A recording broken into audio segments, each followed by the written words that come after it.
Happening now, it is day 2 of a sentencing hearing for Molly Corbett and Thomas Martins in a Davidson County courtroom. Now yesterday the father and daughter accepted a new plea deal in the death of Jason Corbett, who was killed in 2015. Molly Corbett entered a no-contest plea for voluntary manslaughter, and her father, Thomas Martins, entered a guilty plea for voluntary manslaughter, with the state dropping the more serious charge of second-degree murder. In 2015, the serene town of Wahlberg was thrust into the spotlight when 39-year-old Jason Corbett met a tragic end in his own home.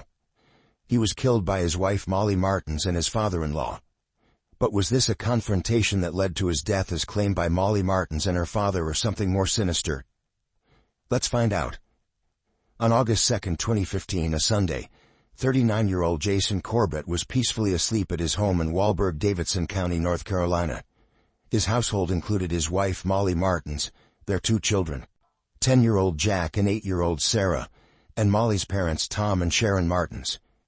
Originally from Limerick, Ireland, Jason enlisted Molly Martins as an au pair after the tragic death of his first wife Margaret, who passed away due to an asthma attack.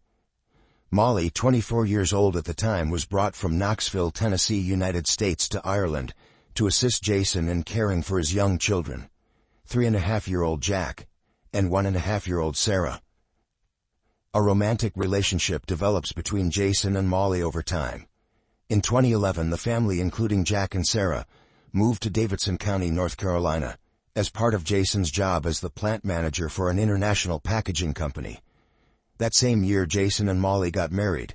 The Corbetts seemed to be leading a fulfilling life in North Carolina, with Jason focusing on his role at the packaging plant, while Molly took care of the children and enjoyed coaching a children's swimming team.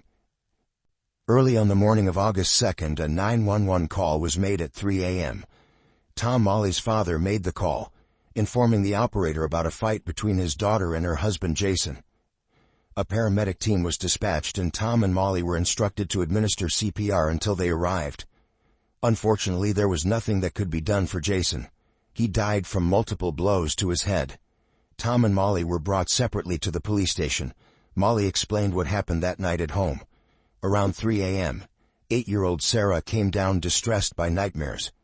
Molly went upstairs with her to provide comfort. When she returned, Jason was upset for being woken up, and a heated argument turned physical, with Jason attacking Molly and choking her.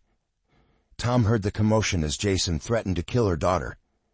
Tom entered their bedroom with a baseball bat. In another room, 65-year-old Tom confirmed his daughter's story. When he heard screams upstairs, he grabbed a metal bat and went to investigate. Jason was threatening Molly, so Tom intervened, asking him to calm down, but Jason refused.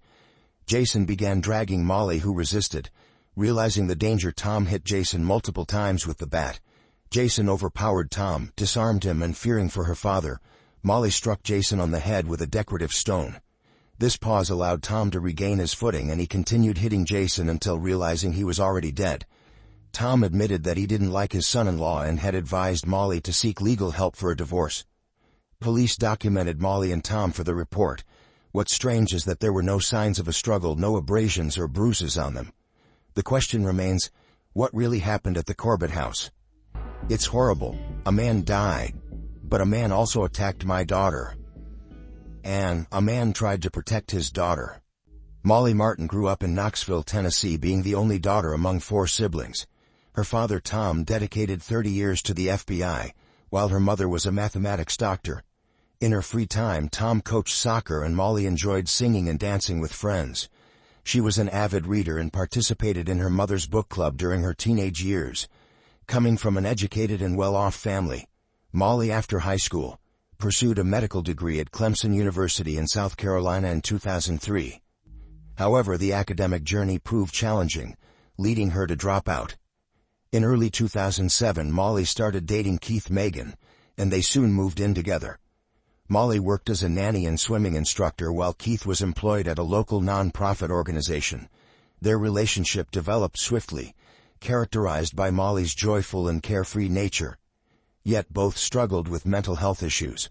Molly, diagnosed with depression and bipolar disorder, faced challenges when medication for a Staphylococcus aureus infection interfered with her bipolar medication. This disrupted Molly's usual balance. During this tough period, Molly experienced migraines and insomnia, taking up to 16 pills a day. Unable to continue babysitting, she stayed at home, and Keith assumed full financial responsibility.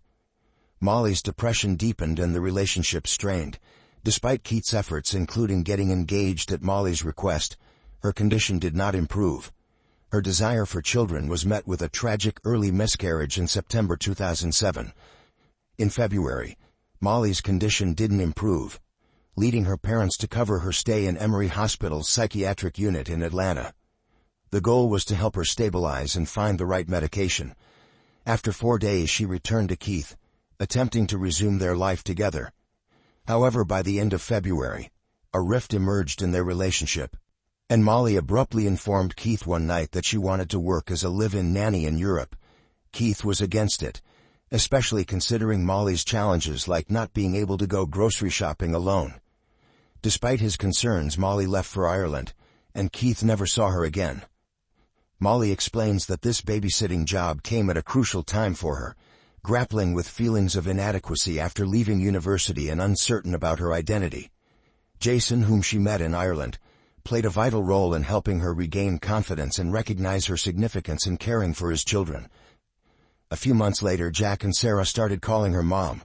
Molly, living in Ireland, missed her homeland. So after their engagement, she proposed to Jason to marry in America and live there, and he agreed. Tracy Lai, Jason's close sister, noted a shift in Molly's behavior when relatives from Ireland visited Tennessee for the ceremony. She tried to manage everything, often got angry, and wasn't the happy bride looking forward to marriage. Sometimes she stayed in bed, avoiding talking to anyone. Jason's family started questioning if he should join this American family, and his best friend saw the unhappy groom in front of him. The friend even suggested leaving, catching a plane back to his home country. However, Jason insisted he couldn't do that. He had already committed. 4 years later, Molly was close to Jason's children, treating them as her own. However, her relationship with Jason was strained. Tracy mentions that in 2014, Jason had been contemplating moving back home. Jason wasn't happy there and had started gaining weight. Molly's behavior was odd, and he wasn't comfortable with some things at home. He missed Ireland and thought it would be difficult to leave, especially when Molly found out he wanted his children to call her mom but wouldn't let her be their legal guardian. Jason didn't want to use his wife's citizenship to get a visa. That way, Molly would have no legal grounds to claim custody if they divorced later. She later confided in friends about the abuse by her husband. Neighbors kept a closer eye on Jason, but there was no visible evidence of Molly's words, according to testimonies. No injuries, no signs of abuse. On the contrary, she didn't seem afraid of him. Jason didn't fit the tyrant image. He was friendly, outgoing, and generous. The closest neighbor reported that Molly had said things that didn't match the image he knew and were likely false. She admitted she might have lied to make herself look good.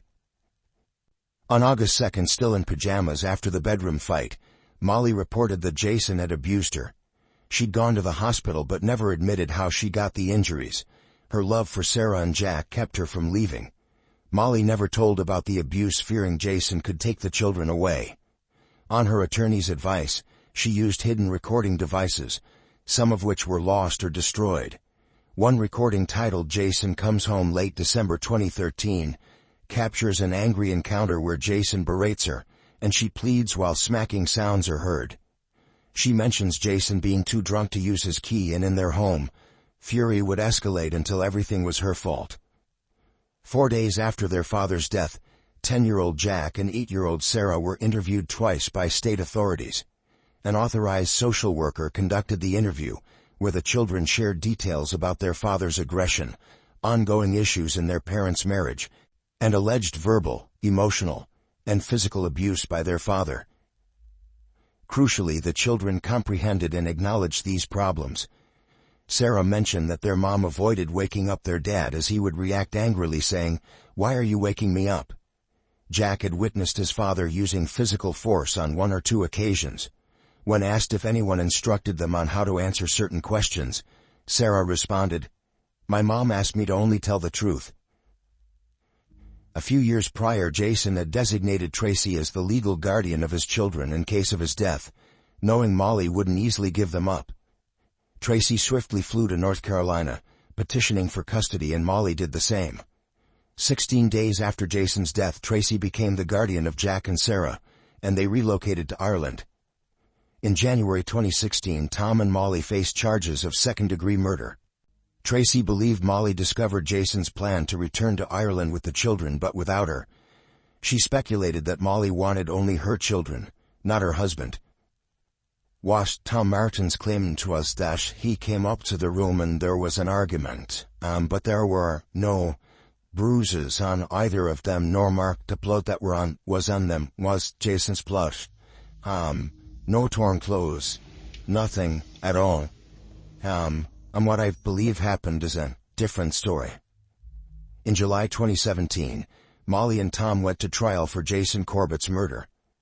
The prosecution presented a different version of events without mentioning strangulation and self-defense. They heavily relied on forensic evidence, including photos of Jason's body and signs of a struggle in the bedroom. According to the pathologist's report, Jason sustained at least 12 blows to the head. But the exact count couldn't be determined as the hits were concentrated in the same area. The skull displayed noticeable cracks and severe bruising resembling injuries from a fall or car accident. A blood spatter expert indicated that at one point, Jason's head was 30 or 45 centimeters off the floor, and the strikes continued. Prosecutors claimed the initial blows occurred while Jason was still in bed, sedated with a prescribed drug found in Molly's name. Additionally, Jason's $600,000 insurance policy had been updated a year prior, making Molly the sole beneficiary. Jurors saw photos of Tom and Molly at the station on the night of August 2nd without any injuries, raising skepticism given Molly's description of a fight with a larger, stronger man. The delay in the 911 call and the cold temperature of Jason's body when paramedics arrived led to speculation that Tom and Molly were concocting their story while Jason's body cooled on the floor. At the trial, there was no mention of abusive behavior by Jason. The issue of domestic violence was minimally discussed. Tom in his testimony claimed Jason had control over Molly, noticing bruises but never witnessing physical aggression, except on that August night. Before the sentencing, Molly mentioned that incidents like the one on August 2nd happened quite regularly. The only difference was that this time her father was in the house. In defense, the attorney pointed to a station photo showing a red mark on Molly's neck, confirming strangulation. 2 weeks before the incident, Jason had a standard physical exam, and the doctor noted stress, along with uncontrollable outbursts of unreasonable anger. The autopsy found marks on Jason's left arm indicating defense, but not on his right arm, supposedly used to hold Molly by the neck.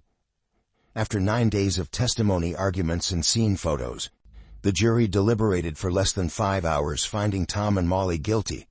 They received sentences of 20 to 25 years in prison.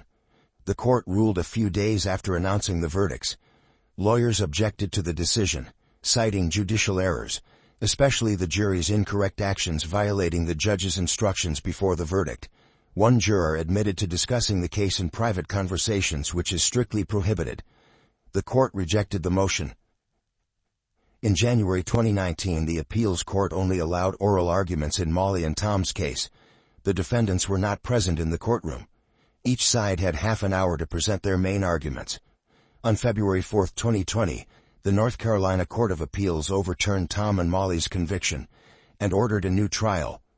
One reason for this decision was that evidence indicating Jason might have been violent towards Molly had been excluded in the initial trial. A year later, the North Carolina Supreme Court upheld the appellate court's decision, despite a state challenge. The ruling stated that the exclusion of certain evidence and the inclusion of other erroneous evidence may have hindered Tom and Molly from presenting a valid defense.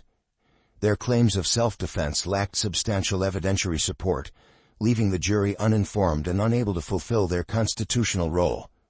In total, Molly and Tom spent 44 months in prison and were released on $200,000 bail each in April 2021. It's crucial to note, given the emphasis on interviews with 2 young children shortly after their father's death, that both Jack and Sarah have since recanted their statements. They now say they were coached to lie about domestic abuse, revealing that Molly coerced them into making false statements, and that Molly herself had been abusive.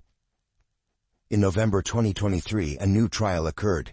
leading to Molly and Thomas being sentenced to a minimum of 5 months in prison by the judge. Molly Corbett and her father, Thomas Martins, will spend more time in prison. A judge in Davidson County sentenced the pair to 4 to 6 years, but they will only serve 7 months to 2 years after getting credit for the 3 years and 8 months that they have already served.